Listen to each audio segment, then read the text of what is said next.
దేశంలోనే most powerful leader గా ఎదుగుతున్న జనసేనాని పవన్ కళ్యాణ్ నెక్స్ట్ టార్గెట్ ఇప్పుడు తమిళనాడే అంటున్నారు రాజకీయ పరిశీలకులు.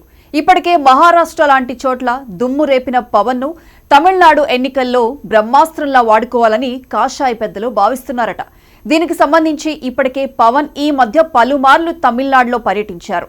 అధికార డీఎంకేపై తీవ్రంగా రియాక్ట్ అవుతున్నారు. ఈ పరిణామాలు స్టాలిన్ ప్రభుత్వాన్ని ఉక్కిరిబిక్కిరి చేస్తున్నాయి. ఇక తాజాగా పవన్ డీఎంకే మధ్య మాటల యుద్ధం జరగడం రాజకీయ వర్గాల్లో చర్చకు దారితీసింది. పవన్ కళ్యాణ్ రీసెంట్ గా తమిళనాడుకు వెళ్లారు. మదురైలో జరిగిన మురుగన్ భక్తుల సదస్సు కోసం అక్కడికి వెళ్లిన పవన్ తమిళనాడు రాజకీయాలను కూడా టచ్ చేశారు. అధికార పార్టీ నేతలపై సంచలన కామెంట్స్ చేశారు.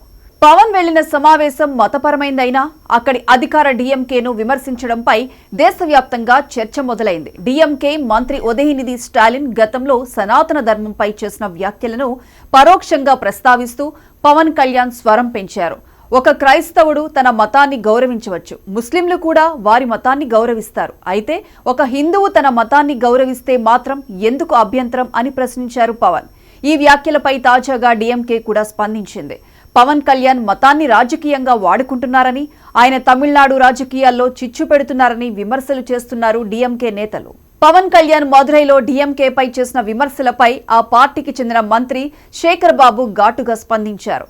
పవన్ కళ్యాణ్ కు అసలు తమిళనాడుతో ఏం సంబంధమని అడిగారు. తనను ప్రశ్నించడానికి ఆయనెవరని నిలదీశారు.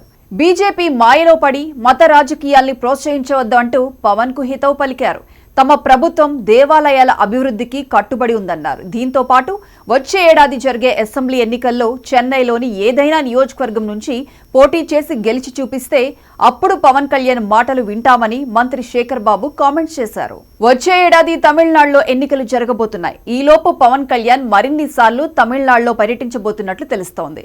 ఇప్పటికే పవన్ కళ్యాణ్ తమిళనాడు ప్రజలకు చేరువయ్యారు. సనాతన వాదంతో హిందూ వర్గాలకు మరింతగా దగ్గరయ్యారు. పవన్ దెబ్బకు తమిళనాడు రాజకీయాల్లో పొలిటికల్ వైబ్రేషన్స్ పుడుతున్నాయి.